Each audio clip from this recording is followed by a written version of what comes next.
Over the last few years, as America began reopening from the pandemic lockdowns, we began to see more and more stories about chaos at the southern border. Now, immigration chaos is not just a policy question, it's also a political question that has massive impact on our national politics. Why is it such a divisive topic? What's really happening at the border? And if there's chaos, what causes it, and what should we do about it? That's the topic for this episode. As always, we appreciate your support. If you want to subscribe, like, comment, leave a review, all of that is appreciated. If you really enjoy the podcast, then you can support us by going to Patreon at patreon.com/neoliberalpodcast. You can also support us by becoming a member of the Center for New Liberalism at cnliberalism.com/become a member. We appreciate all of our supporters who make the podcast possible, and I hope you enjoy the episode.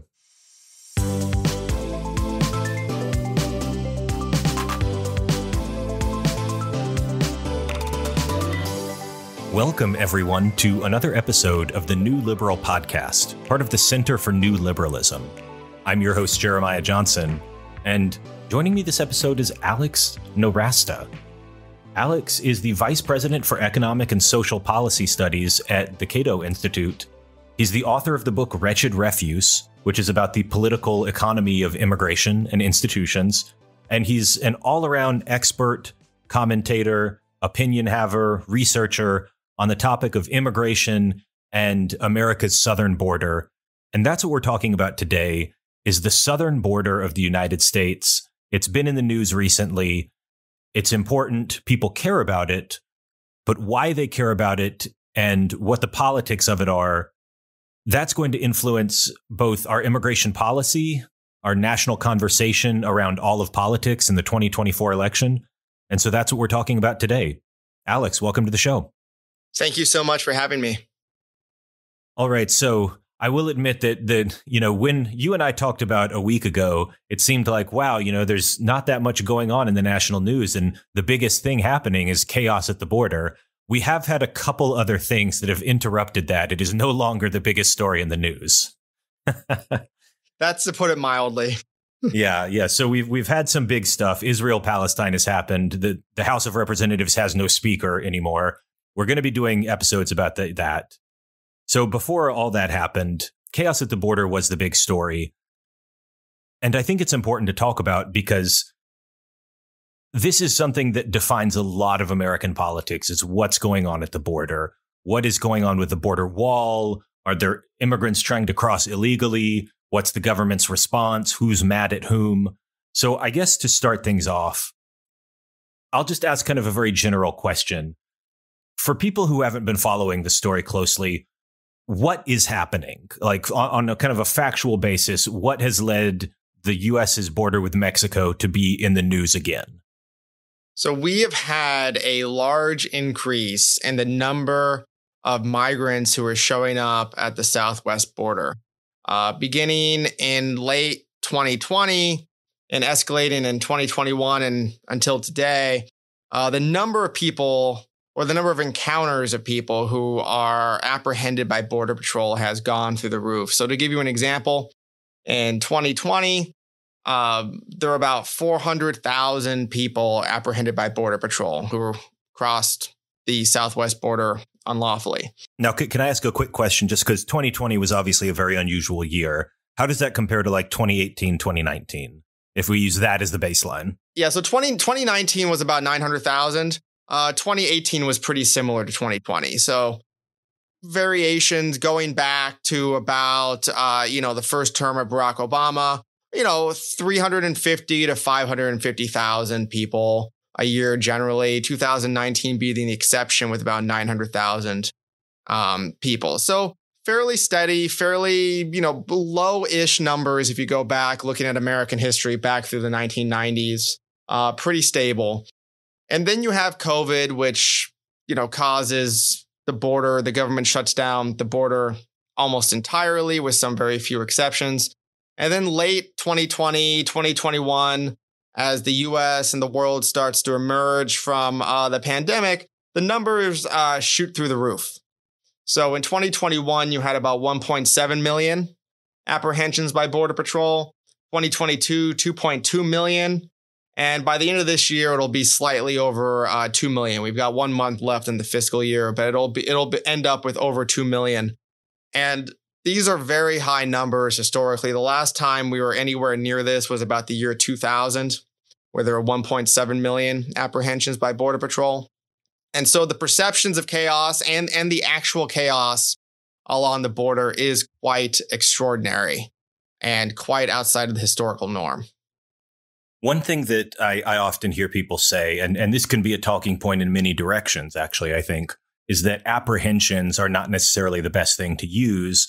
The number of people crossing may be different than the number of apprehensions. You could be apprehending more people because you're actually stepping up enforcement, or it could be because more people are coming over. What's your sense of how that interacts? Like, is it genuinely that this increase in apprehensions is being driven by just there's a much larger amount of people crossing? Does it have anything to do with how strictly we're enforcing things or how we're defining apprehensions or anything like that? So it's both. What the government focuses on, Border Patrol focuses on, is this metric called the recidivism rate. And that is a measure of how many of the individuals have been apprehended before crossing the border. And that rate is up.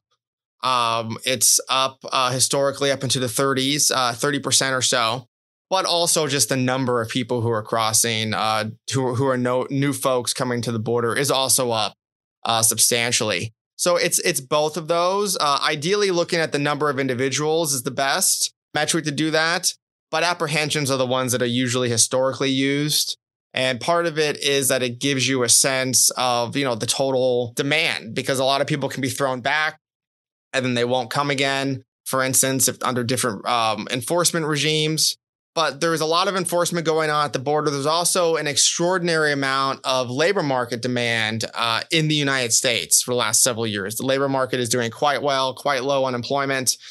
And it's no coincidence in my mind that so many people are coming from around the world, but mainly Central and South America, to the border and trying to get into the United States because the labor opportunities, the work opportunities, the employment opportunities are so great currently inside of the United States. I mean, I think the last jobs report, it was upwards of 300,000 jobs added on top of already very, very low unemployment in the United States. So the labor market's chugging away, and migrants are going to keep coming because there's no way for them to come in lawfully to work. Yes, I'm getting all my nitpicky questions out of the way at the beginning, just because I've been burned on this before, when somebody will say something like, Obama increased deportations or whatever. And if you look at it, it's really just that they counted somebody getting turned away at the border was a deportation or something like that. I've found that you have to be careful with the definitions you're using here. But it sounds like there really is this kind of large surge in kind of demand to enter the U.S. And we think that's, people on the traditional right will talk about crime coming in, and people on the left may talk about how everyone is a refugee. But it sounds like you think this is mostly just pure economics, that, people like to have jobs, and that includes people who are not born in the U.S. Yeah, it's always been that. We do have a large number of asylum seekers who show up at the border, but most of these folks with asylum claims are trying to, some of them are absolutely legitimate. They're fleeing bad situations, say in Venezuela or Cuba or other countries with horrible human rights records, and they've been abused personally. But in a lot of cases, folks can use asylum law to enter the United States. They can ask for asylum. They get a work permit in about 6 months, and then they have a hearing. And usually because of the massive backlog in asylum cases, that hearing will come in many, many years. So they get several years inside of the United States to be able to work and live. And people, rationally are trying to take advantage of that. Now, that's sort of a right-wing talking point what I just gave. I'm going to give my opinion about that, though, is that these folks should be allowed to stay.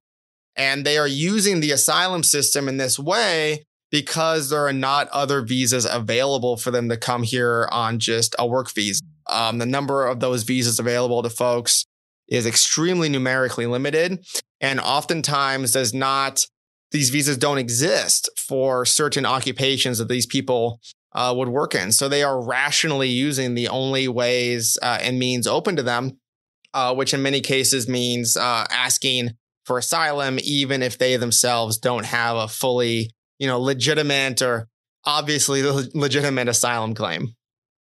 Yeah, I think it's important to distinguish between, what is factually happening and you and I having a very particular opinion about this, where anybody who's familiar with this podcast is going to understand you and I are wildly pro-immigrant, and that's just going to be our default.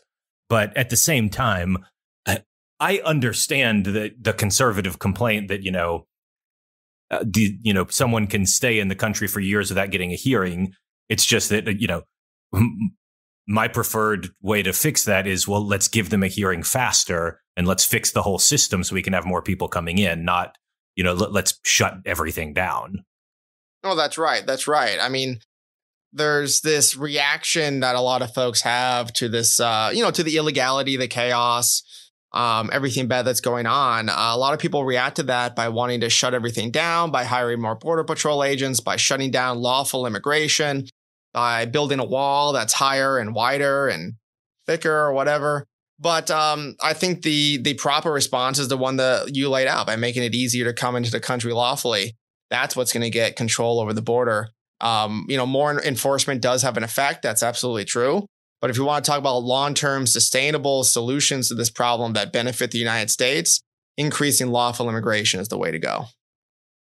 Now, I want to talk about how people specifically are getting into the United States, because this is something where I'm actually not sure. I can probably learn something right here.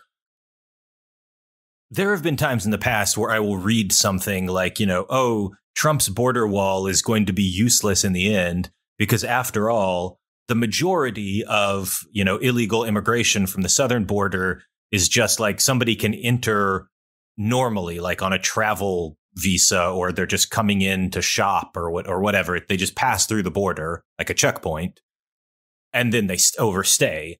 And what I've read in the past is, that's actually more common than the whole, like, a coyote drags you through the desert, and that kind of thing.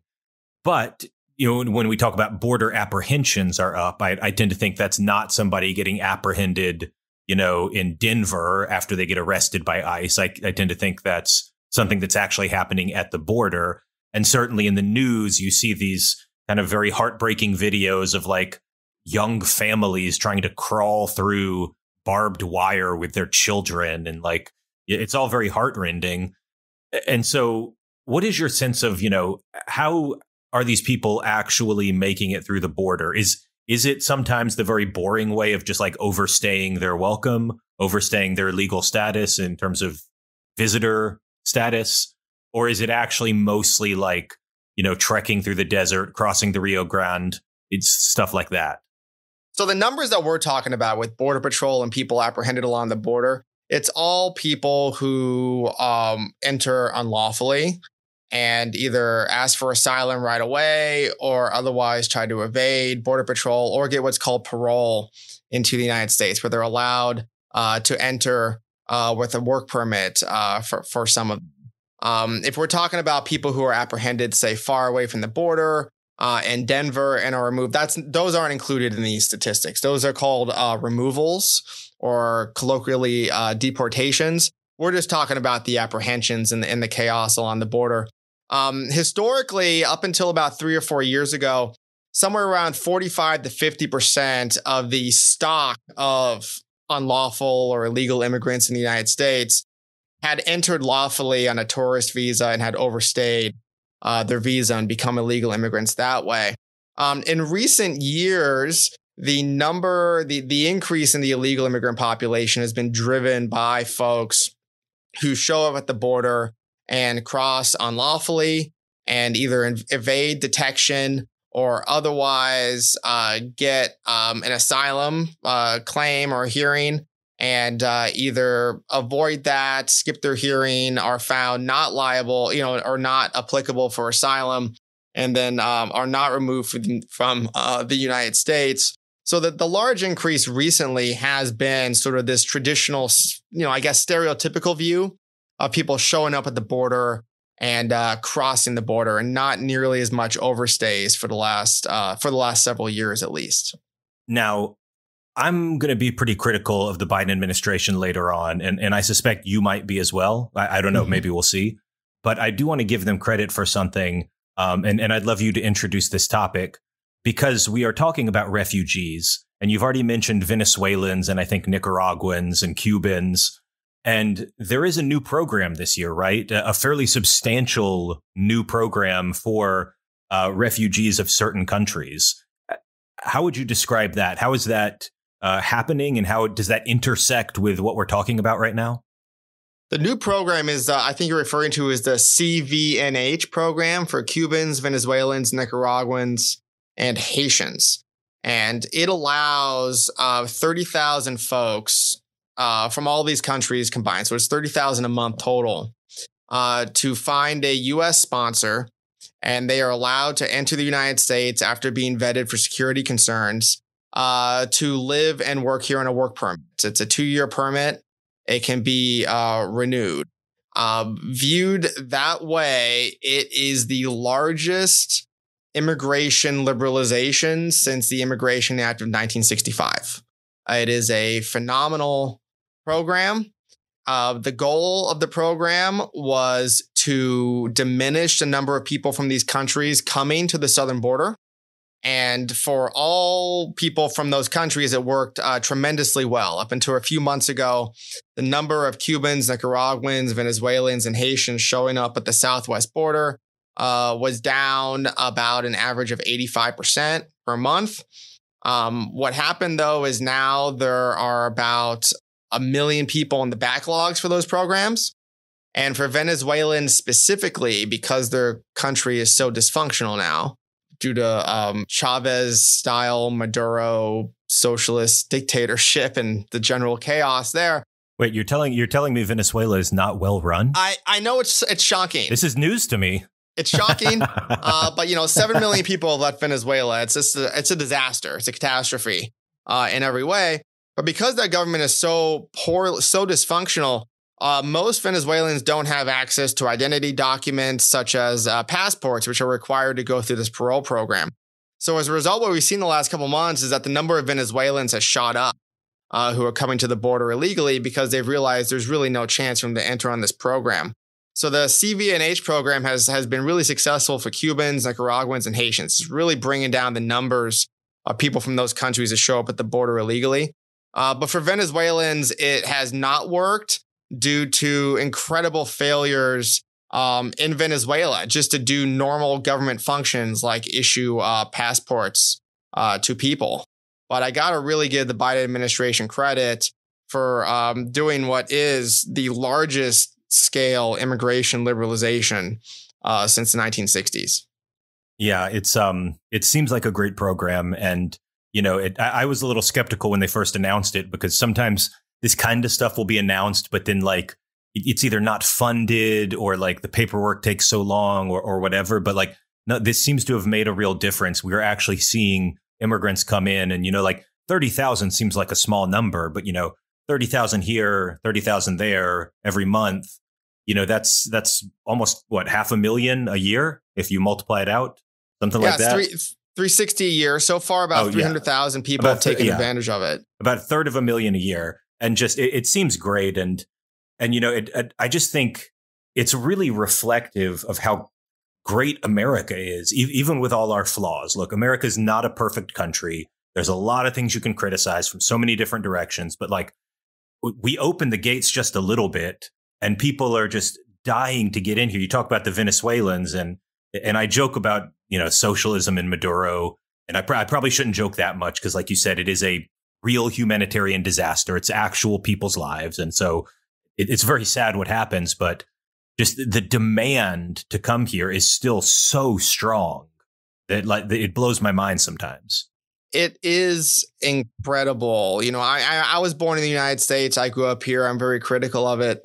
That's my job, working in public policy, right? But one of the things I'm never too far away from in studying immigration is just small liberalizations here result in tremendous increases in immigrants. And the amount of people who want to move here is just extraordinary. And whatever feelings we have about how dysfunctional Congress is, or this thing isn't working well in the labor market, or there's some kind of bad law, or sometimes the police violate people's constitutional rights and all the other problems that people talk about, to remember how much better the United States is than every other country in the world, and to see that reflected in real world people making decisions about where they want to go and raise their families and start a life is, it does give me some, more pride in the United States. And I wish that more people would realize this and not be so down in the dumps about this country. We've got so much going on that's so good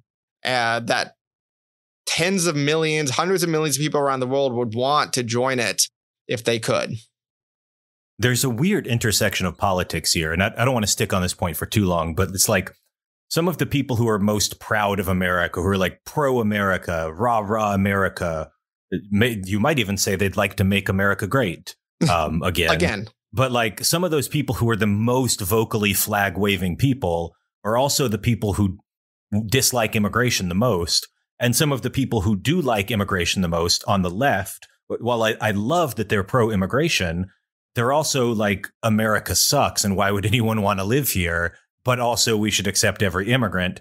And I'm almost like, do you not see how counterintuitive that is? Like, if you love America, you should take the fact that immigrants want to be here as a sign that you are correct, that America is great. Like, and, if you're on the left and you love immigration, you should think real hard about like why immigrants love America so much. I don't know, man. The politics of this are weird sometimes. Yeah, it's almost like politics are incoherent most of the time in the United States, which is largely my opinion about it. I mean, if you want evidence that America is a great country, this is the fact that so many people want to become American is evidence of that. Of course, conservatives or nativists who dislike immigration will tell a story about how they want to come here and undermine the United States and all these other problems that are here. If only someone had written a book about whether or not immigrants undermine institutions. Somebody really should. If only somebody had written that, Alex. If only somebody had written a book called Wretched Refuge, right? Yeah, go check out the book, guys. It's a good book. We'll actually link the podcast episode you and I did on the book. We'll link that in the show notes for anybody who's interested.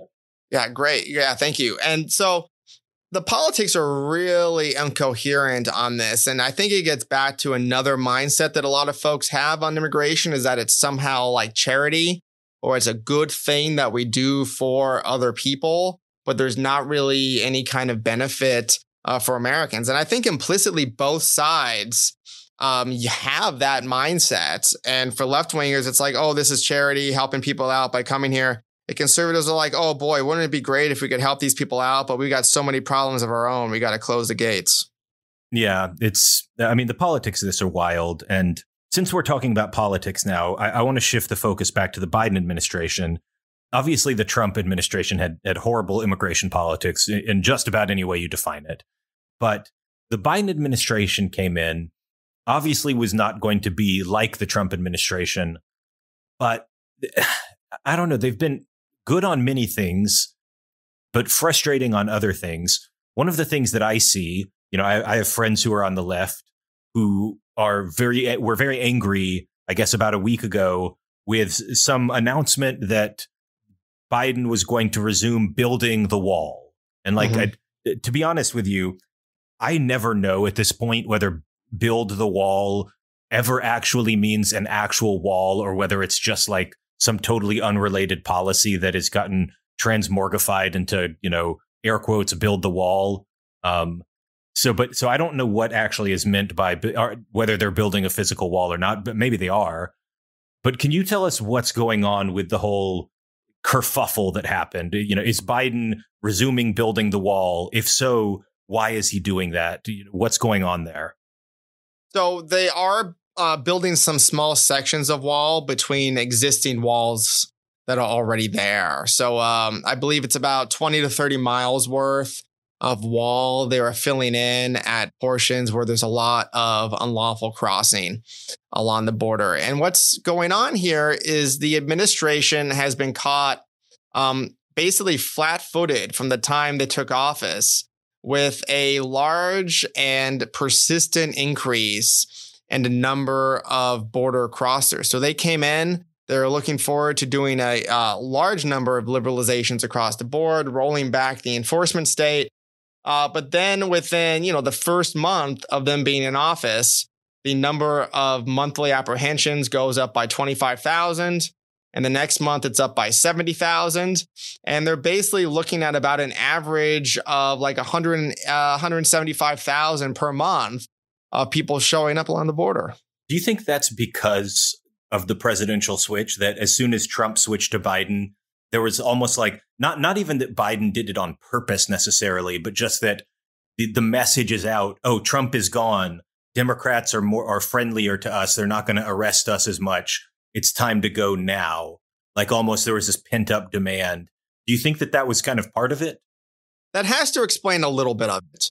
But I think most of it was the bad incentives that were in place from what's called Title 42, which was the public health law in place that Trump put into effect and that Biden continued until earlier this year, which said that like anybody apprehended along the border under this Title 42 was just shoved right back over the border within a few hours to Mexico. And as a result of that, you had terrible incentives because then people would just try again and again and again, sometimes 2 or 3 times in a day to cross rather than being detained in a immigrant detention facility for a period of time and to be de facto punished by being immobilized by the government. They were pushed back across the border. They could try again. So it really lowered the opportunity cost of people trying to enter the United States unlawfully. So you combine that with the labor market really getting heated up in 2021 and going into overdrive, combined with the utter devastation of the legal immigration system that the Trump administration left behind, and that Biden really took about a year to sort out. So like in 2021, the Biden administration wasted tens of thousands of green cards because they were busy unwinding, the chaos and disaster of the legal immigration system that Trump left behind. And then on top of that, you have this sort of general Democratic Party labor union approach to low-skilled temporary work visas, where they're very skeptical of it, not really bumping up those numbers to what they need to be to allow in many of these Central and South Americans on temporary work visas. So it's just like this perfect storm. And as a result of this perfect storm, some of it self-inflicted by the Biden administration, they were really caught flat-footed and not knowing what to do. So they're hit with this massive surge of unlawful border crossers. The chaos is up substantially. This is politically devastating for them. So all of a sudden they have these plans to try to liberalize the immigration system, to try to liberalize enforcement regime, to try to get rid of a lot of these private immigration detention facilities. And they realize they can't really do that because the world is changing around them. Yeah. And look, I'm critical on Biden when, for many of the things that you've said that, I don't think he reverted to normal fast enough. You talked about wasting the visas.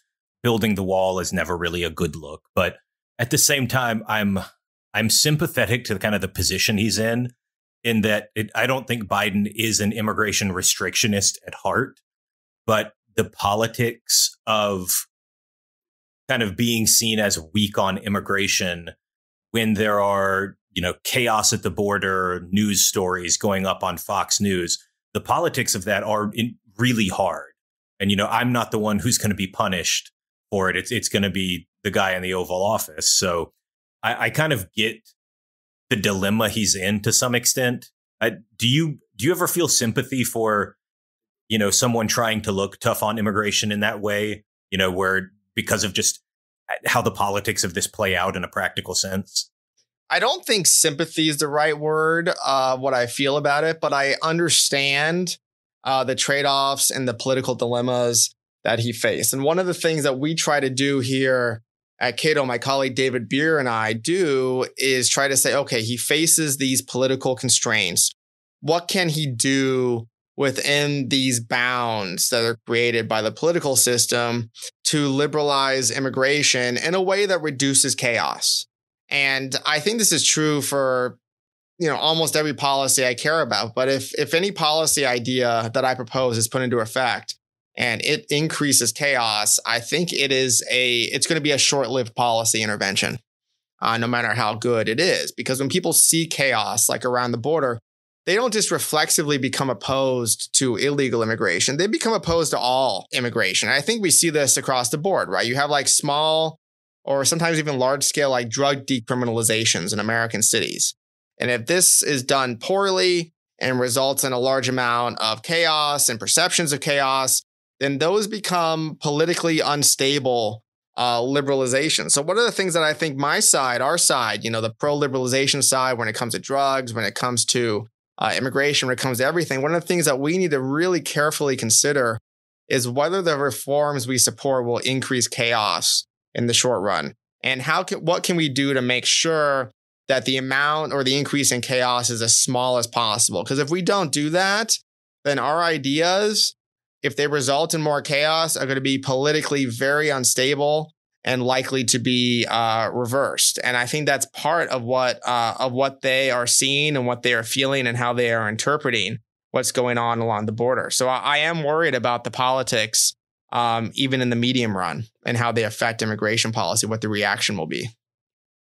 One of the words that you've said a bunch here, and I've mentioned a couple times too, is chaos. And one of the things that's always struck me about immigration as a political matter is that, as best I can tell, people's opinions on immigration are completely divorced from how many people are actually coming into the United States. That almost, like, nobody could tell you, which years have more immigration, which years have less. They can't tell you what percentage of the U.S. population is immigrants, whether that's up or down. But what they're very, very sensitive to is the perception of chaos. Mm-hmm. The story of a migrant caravan, that's approaching. It's a horde of people. It's approaching the border. And like that kind of thing is really, really damaging. And you can get a lot of political mileage out of that. And so I guess I tend to agree with you here, because to me, the entire thing is chaos at the border.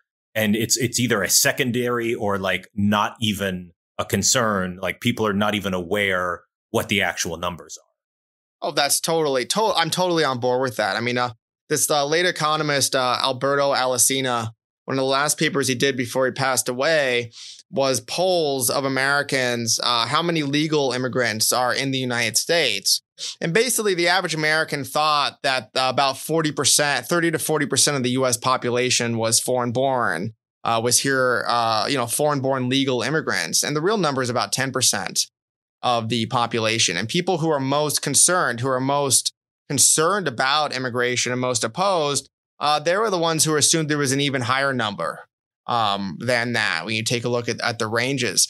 But I do think historically, you take a look at American perceptions and opinions about legal immigration and whether legal immigration is good or bad, or even immigration in general, it's closely correlated to whether there are a large number of people being apprehended by Border Patrol along the border. The more chaotic something is, the more people pay attention to it. So, you have these groups out there that are nativist groups called like Numbers USA, which is one of these groups, and they're just concerned about the numbers. But nobody knows or even cares that much about the numbers. Very, very few people do. What is animating to people is the disorder and the chaos and everything that goes along with that. When things are disordered, people get very upset, and understandably so. Like, you just cannot take a look at these videos of chaos along the border, of people rushing the wall, for instance, in places where it is, of being apprehended by Border Patrol, of hundreds or thousands of people with tear gas and everything else going on, and think, yeah, that's fine. There's no problem there. And it seems like the normal human reaction to this is to support more Border Patrol, to support more enforcement, and to support or to oppose legal immigration. There's a good amount of political psychology of this across countries. And I think you see the same thing in Europe. In the United Kingdom, for instance, a lot of anxiety and concern about people crossing the English Channel on boats as illegal immigrants. With the Syrian refugee flow in 2015 in the Germany, and long lines of people crossing the Mediterranean, and of people in the United States crossing the southwest border and crossing this desert. It really makes native-born people really apprehensive about it.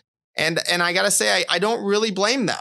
I totally understand where they're coming from. It's just that my non-normal reaction is to say that that is the consequence of bad immigration laws that make it impossible for the vast majority of these people to enter the United States lawfully. As a result, they enter illegally, and that causes the chaos. So my reaction is to want to liberalize. But most people's reaction, the normal political reaction, is to want to crack down. And that's why Donald Trump ran on the slogan, he ran on the slogan, "Make America Great Again." But the second one was, "We're going to build a wall and Mexico's going to pay for it."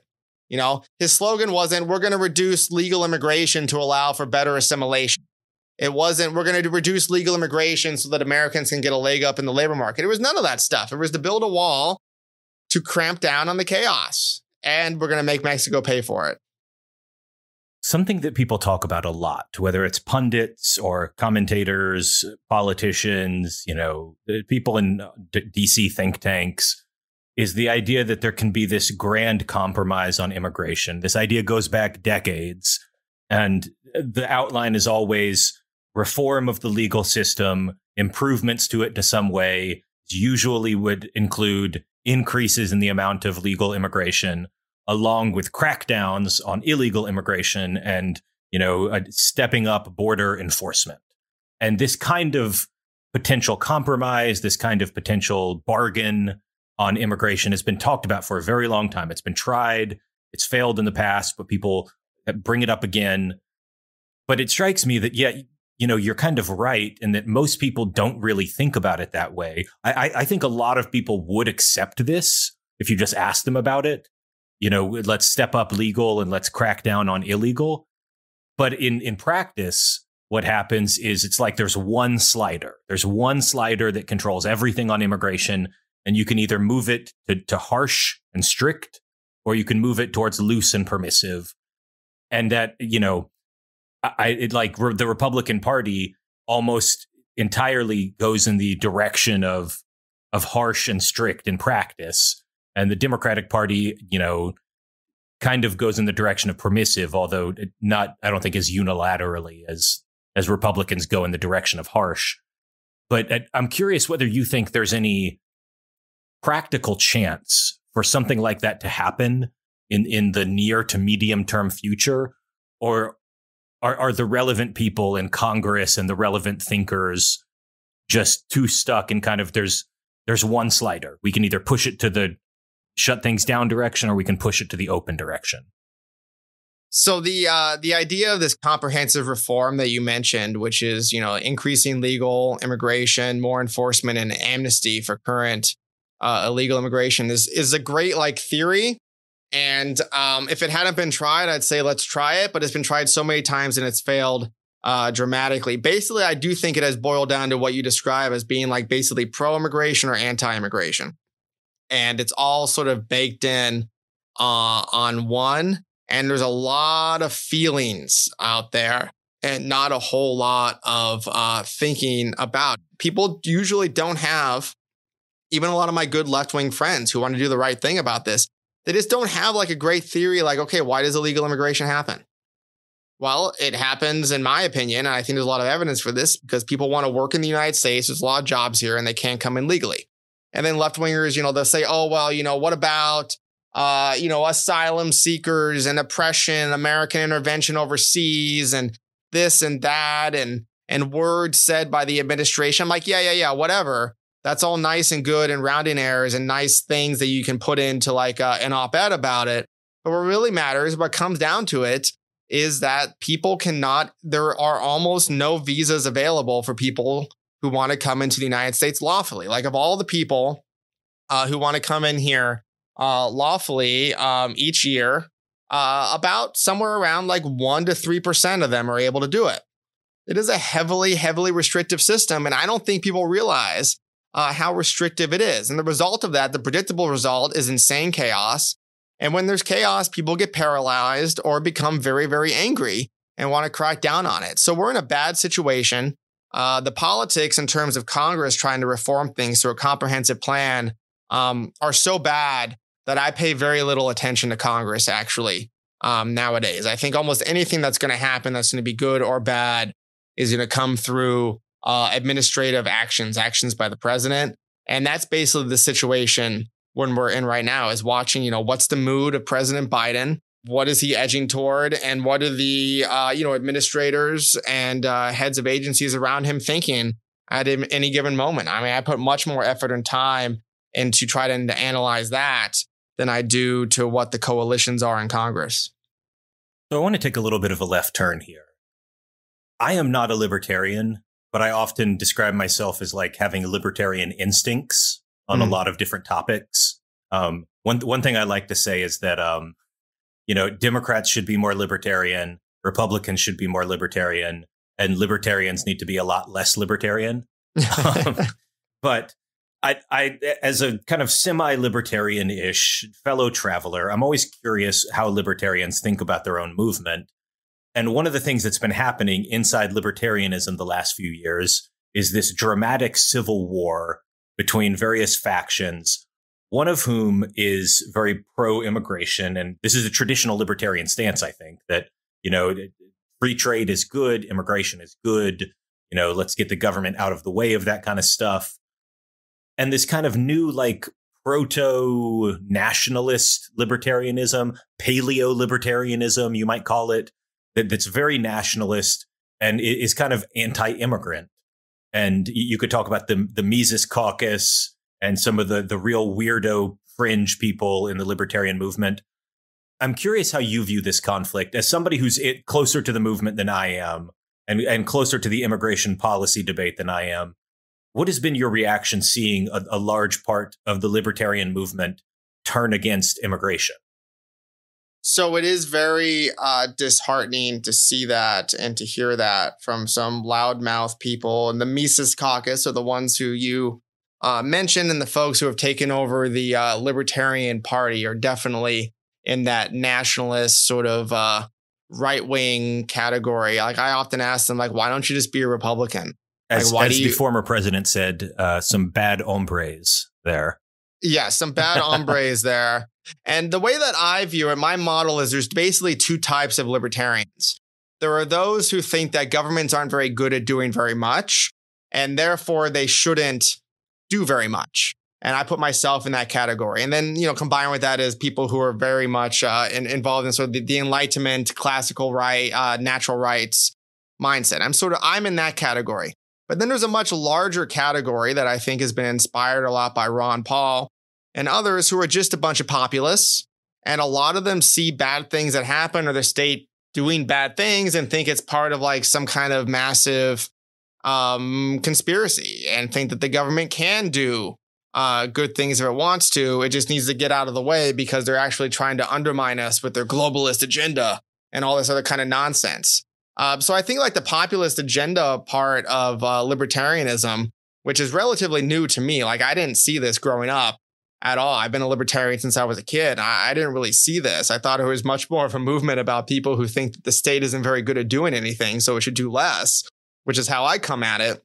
But there seem to be a bunch of people who think, well, the state is messing up on purpose and there's some kind of grand design and whatever. And then you combine that with the sort of general right wing, let's troll the libs and own the libs and drink their tears all the time type of mindset that really became huge on the internet around the rise of Donald Trump in 2015. And these folks have like really taken to it and in an embarrassing way, right? Like, I don't think the government is bad at doing what it does because of the particular people who are in charge at any given moment. I think they're bad due to incentive reasons, principal agent problems that are in this. Meanwhile, these libertarians think like, oh, they must be bad because they're a bunch of, globalist elitists who like vaccines and don't believe in the, New World Order conspiracy and all this nonsense. And those people are the ones who are very anti-immigration for reasons that don't make a whole lot of sense, right? You listen to somebody like Dave Smith, who I am informed he has a podcast where he talks about this. I've never listened to it myself, but he has this podcast where he says, oh yeah, we need to abolish the Fed and I'm an anarcho-capitalist, but we need to keep immigration and customs enforcement to deport people. And I think it's just a largely incoherent worldview that doesn't make a whole lot of sense and is frankly embarrassing.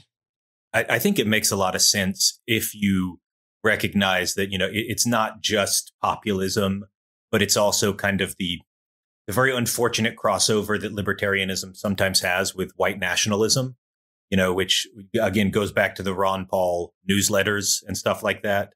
Like not to make you answer for like that whole thing, but like, that is something that happens. And I think if you see Dave Smith as like, just part of a racist heritage, all of a sudden his worldview makes a lot more sense. I guess I'll defend him for a moment. I'm not really used to doing that. But I think it's a lot more incoherent than you give it credit for, frankly.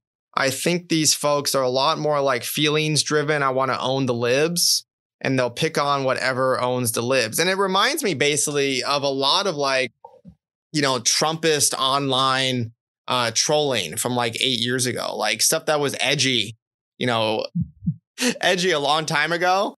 And they're just like trying to rehash it and capture that moment. But I do think there is an element of some libertarians or people who call themselves libertarians who are in that mindset, like Hans Hermann Hoppe, I think comes to mind as being sort of the nastiest example of what you're talking about, who has a bunch of, in my opinion, like an ideology that really is just like brutal, race obsessed, right wing nationalism with a handful of libertarian words thrown in, and he likes like free banking or something. And that guy, for some reason, has a hold on so many people in the libertarian world for reasons that I don't really understand, because I tried reading Hoppe's work when I was a teenager because somebody recommended it. I thought it was just garbage, just trash, like right off the bat. And so the fact that this man has so much sway over a small number of people who are very loud in the libertarian world is disturbing, and it does make me wonder what we could have done what people like me could have done differently in the past, and maybe I had some blinders onto it. But I don't think these people are really going to be libertarians in 5 years. I think they're going to find some other populist fad to glob onto, and they're going to be going in that direction. While the real sort of ideologically committed libertarians, we're going to be here. We're going to be talking about how immigration and liberalizing immigration is consistent with all the values that libertarians care about. And we're gonna get it back. It's just going to be a hard slog. And I think we need to realize that our movement, like almost every movement, is susceptible to being taken over by a bunch of weirdos who believe in the opposite. Well, I mean, you've got one guy cheering for you to win that battle, for the soul of the Libertarian Party, because God knows what's happening with the other people in the Mises Caucus. But we are coming up on time now. We're hitting the end of the hour soon. So I want to ask the traditional final question that we always ask here. And that is, what should people do if they want to learn more? If they're curious about, like, how can I get smarter about the details of immigration policy? What can I do to stay up to date on what's happening at the border? What would you recommend for them to read? This could be books, blogs, people to follow on Twitter, anything that you think would be helpful in terms of just how to stay informed here. I have a game that you all should play. It is, go to the website, thegreencardgame.com, and it will allow you to create a character from another country around the world and try to immigrate to the United States lawfully and see how difficult it is to go through this process. That's what I would start with, because I think you can't really appreciate what's going on without understanding the legal system, and the laws are complicated, but this game will just teach you the basics and will allow you to understand how horribly difficult it is to come to the United States lawfully. Second is I would follow the work of my colleague David Bier and myself here at Cato Institute. That's cato.org. And also follow us both on Twitter. On top of that, there's a lot of great folks to follow. The American Immigration Council does a lot of fantastic work about the legal system in the United States and the current controversies and analyzing the newest executive orders. So I think those are the four things I'd follow: greencardgame.com, David Bier, myself, and American Immigration Council. All right. Well, this is going to be, it's an evergreen topic, I guess. Immigration is always going to be part of the national discourse until until you and I are both long gone. But hopefully we can make some positive change happen, even if the case for legislative reform is just not there, even if it's not going to happen. Maybe we can keep kind of pressing for a saner, more rational policy at the executive level. Either way, I hope it happens. I want to thank my guest one more time, Alex Nowrasteh. Alex, thank you for being here. Thanks for having me.